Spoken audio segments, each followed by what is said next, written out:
اس لیے میں نے کچھ دن پہلے بھی کہا، میں نے کہا دیکھیں اگر پاکستان کے حالات اتنے سخت بن رہے ہیں، اگر پاکستان نے اسلامی نظام نافذ نہ کیا تو مجھے وہ خانہ جنگی پاکستان میں نظر آ رہی ہے کہ یہاں اللہ نہ کرے اللہ نہ کرے لاکھوں افراد مارے جا سکتے ہیں۔ وہ خانہ جنگی کون سٹارٹ کر سکتا ہے؟ وہ پورا ظالمانہ سسٹم کرتا ہے۔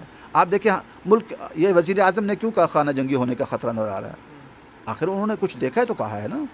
بات یہ کہ ہر شعبہ لڑنے کے، اور لڑائیاں ہو رہی ہیں، گھر گھر لڑائی ہے، بیویوں کو طلاقیں ہو رہی ہیں، میاں بیوی کی لڑائیاں کیوں ہو رہی ہیں؟ یہ ٹک ٹاکر کا جو نظام ہے، اس سے کتنے گھر اجڑ چکے ہیں۔ یہ موبائل کے نظام نے کتنے گھر اجاڑ دیے ہیں۔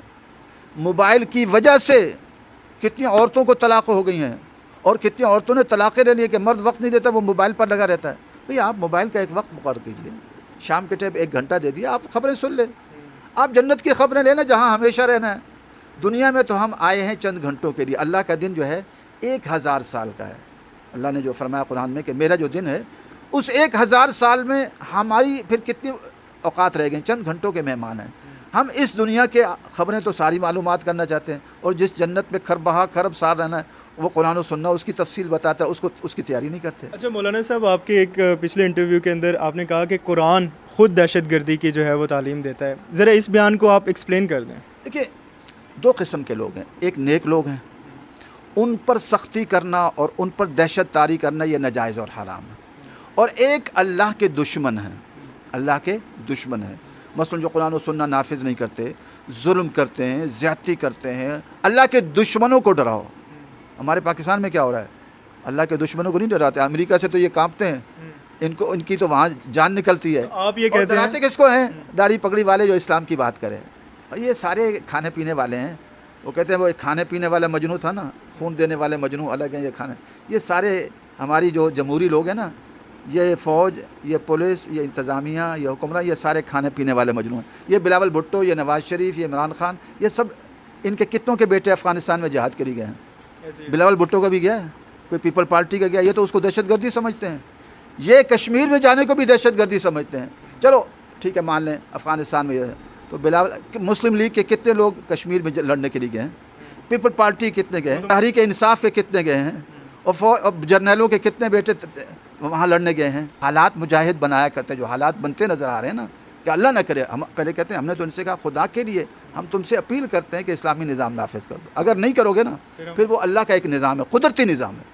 اللہ کا قدرتی نظام یہ کہ حالات کو اللہ آپس میں لڑائیاں ڈالتا ہے، اور لڑا کر جب آپ بگڑ جائیں گے نا تو آپ کی اولاد بگڑ جائے گی۔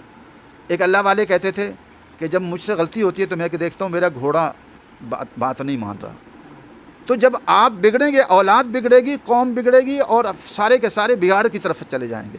تو جو نظر آ رہا ہے اللہ نہ کرے اس ملک میں نہیں، پوری دنیا میں خانہ جنگی نظر آ رہی ہے۔ مولانا صاحب، ہمارے ایوانوں میں جو لوگ بیٹھے ہوئے ہیں، جو ہمارے حکمران ہیں، ان کو اگر آپ کی بات کی وہ تشریح کی جائے تو مجھے تو یہی لگتا ہے کہ وہ بھی اللہ تعالیٰ کا نظام نافذ نہیں کرنا چاہتے، وہ بھی یہ نہیں، سب کچھ جو اسلامی نظام جس کی بات کی جاتی ہے وہ نہیں ہو سکتا، تو پھر کیا کریں؟ اس کا کیا حل ہے؟ اگر اللہ تعالیٰ کا نظام نافذ کریں تو سب سے پہلے تو وزیر اعظم کو سنسار کرنا پڑے گا، عمران خان صاحب کو، کیونکہ انہوں نے اتنے زنا کیے ہوں گے کہ آپ ان سے پوچھیں اللہ معاف فرمائے، وہ انہی کاموں میں لگے رہے۔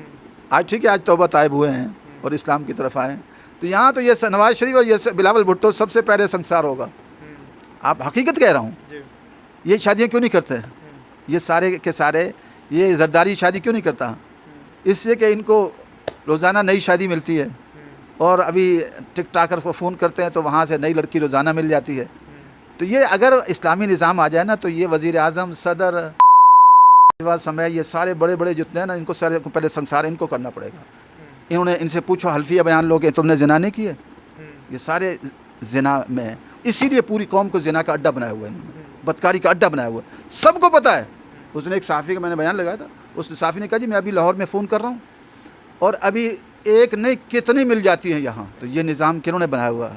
کیا قمر باجوہ صاحب ایک آرڈر کرے یہ سب ختم ہوں گے کہ نہیں ہوں گے؟ یہ سارے کے سارے، میں نے کہا نا، یہ سارے کے سارے جو جمہوریت پسند لوگ ہیں نا، اکثریت کا یہی حال ہے۔ ان کو تو سب سے پہلے سنسار کرنا پڑے گا، ان کو دورے لگانے پڑیں گے، اور شراب پیتے ہیں ان کو 80 کوڑے لگانے پڑیں گے۔ اس لیے یہ کب چاہیں گے کہ اسلامی نظام آئے؟ یہ صرف چاہتے ہیں کہ قوم بھی خوش رہے اور اپنے عیاشیاں بھی چلتی رہیں، اور رات کو ان کی عیاشیوں کے بدماشیوں پر. اس پہ کتابیں لکھی جا چکی ہیں. ان کے چیزوں پر شیخ رشید کو سب سے پہلے کوڑے لگیں گے. اس سے شادی کیوں نہیں کی؟ اسی لیے نہیں کی شیخ رشید نے کہ مزے اڑاتا رہے، اور ابھی تک یہی کام کر رہا ہے. اگر اسلامی نظام آئے تو ان سب کو کوڑے لگیں گے. ان سب کو بلاول بھٹو سمیت یہ سارے کے سارے ان کو کوڑے لگنے کا حق ہے، کیونکہ یہ سب اس کاموں میں ملوث ہیں. اس لیے انہوں نے پاکستان کو بدکاری بے حیائی کا اڈا بنا دیا ہے، اور ظلم و ستم اور پوری قوم کو چوس رہے ہیں. تو اللہ کے عذاب آیا چاہتا ہے. یہ کرونا بھی اللہ کا عذاب ہے. تو اس لیے ہم ان سے عرض کر رہے ہیں کہ اسلامی نظام نافذ کرو، اور اگر نہیں کرو گے ہم تو انشاءاللہ جہاد کو فرض سمجھتے ہیں. ابھی دعوتی جہاد کر رہے ہیں، یعنی دعوت دے رہے ہیں. ضرورت پڑی تو انشاءاللہ دوسرا جہاد بھی شروع کر دیں گے. کون سمجھتا ہے؟ اچھا مولانا صاحب، جب آپ نے یہاں پہ افغان طالبان کا جھنڈا لگایا تو اس کے بعد انتظامیہ نے آپ سے کہا کہ وہ جھنڈا اتار دیں، تو مذاکرات ہوئے آپ دونوں کے درمیان. وہ بیسیکلی مذاکرات کیا تھے؟ دیکھیے، ڈی سی صاحب بھی آئے تھے، اسسٹنٹ کمشنر بھی آئے تھے، اور کئی افسران تھے. تو ہم نے ان سے عرض کیا کہ ہم تو صرف طالبان کے جھنڈے ابھی لگائے ہیں، ابھی تو ہم نے ان کا نظام لانا ہے یہاں.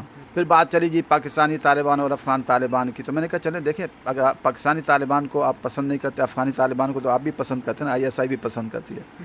تو ہم ان کو دعوت دے دیتے ہیں پاکستان میں کہ وہ آئیں، جو نظام وہاں چلا رہے ہیں یہاں بھی چلا رہے ہیں. اور اس کے بعد کہنے کہ یہ تو بڑا مشکل ہے، فلاں ہے، ٹھیک ہے. کہتے ہیں جی آپ کچھ وقت کے لیے اتار دیں. میں نے کہا پھر شرط ہے. شرط یہ ہے کہ آپ اسلامی نظام کی طرف پیش رفت کریں گے.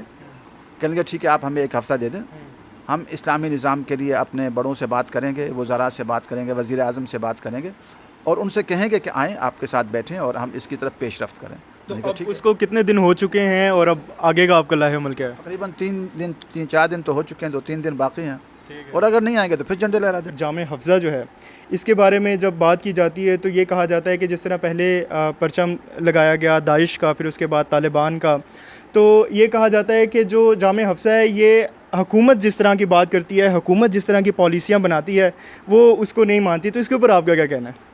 دیکھیے، ہماری آرزو ہے، تمنا ہے، اور اس کے لیے جد و جہد بھی ہے، اور ہمارا ایک بڑا حصہ ہے قربانیوں میں کہ الحمدللہ لال مسجد کے اندر ہم نے اسلامی نظام کے ہمارا مطالبہ تو اسلامی نظام کا تھا کہ جہاں تک حکومت ہے تو ہماری یہ جو حکومت ہے یہ آدھا تیتر آدھا بٹیر بننا چاہتے ہیں کہ کسی درجے میں اسلام کا لیبل تو ہم پر لگ جائے لیکن اسلام کو قبول نہیں کرتے. طالب علم ہوتے ہیں، ان کے ساتھ زیادتی کر دی جاتی ہے اساتذہ کی جانب سے، تو اس کے اوپر آپ کا کیا کہنا ہے؟ کوئی مدرسے والا، میں نے تو ابھی جب لاہور میں ایک مدرسے میں ایک عالم سے غلطی ہوئی تھی تو میں نے ان سے کہا کہ ان کو جو لواطت ہے اس کی سزا یہ ہے کہ اوپر سے بھی پھینکنے کی سزا ہے کہ آپ پہاڑ سے پھینک. میں نے ان کو کہا مینار پاکستان سے پھینکا جائے. پاکستان میں بھی یہ بات کی گئی کہ ریاست مدینہ کا قیام عمل میں آئے گا. انشاءاللہ اللہ تعالیٰ کی رحمت سے امید ہے کہ اب پوری دنیا میں سارے نظام اصل میں فیل ہو رہے ہیں. اگر آپ ہمارے میڈیا کو دیکھیں، وزیر اعظم صاحب کا چند دن پہلے بیان تھا کہ جی ہمارا نظام عدل فیل ہو چکا ہے، ہمارا نظام تعلیم ختم ہو چکا ہے، ہر شعبہ انحطاط کا شکار ہے. اب اس کے بعد ان کے پاس کوئی حل ہی نہیں ہے سوائے قرآن و سنہ کے. اس ملک کو اگر بچا سکتا ہے تو وہ قرآن و سنہ کا قانون بچا سکتا ہے. مجموعی طور پر عوام مطمئن نہیں ہے، تو جب مطمئن نہ ہوں تو یقیناً پھر تحریکیں جنم لیتی ہیں یا خانہ جنگیاں جنم لیتی ہیں، اور اس کے بعد انقلاب آئے کر. اور اگر یہ نہیں کریں گے تو آج ہم دیکھ رہے ہیں کہ فوجیوں کے بچے، میجر جرنیلوں کے بیٹے طالبان بن رہے ہیں. ہمیں خود ایک ساتھی نے بتایا جو اندر رہ کر آئے کہ ہمارے ساتھ جو ہے وہ فوجیوں کے بڑے بڑے افسروں کے بیٹے طالبان بن رہے ہیں. چونکہ آپ کے گھر سے اس بغاوت کے نظام کے خلاف آواز لوگ اٹھیں گے. تو اگر یہ نہیں ہوا تو اسی پولیس اور فوج کے بچے جو ہے طالبان بن چکے ہوں گے. یہ ظالمانہ طاغوتی نظام طالبان پیدا کرتا ہے. جی بالکل. ناظرین، آپ نے مولانا صاحب کی بات سنی. میزبان وجی احمد کو دیجیے اجازت. خدا حافظ.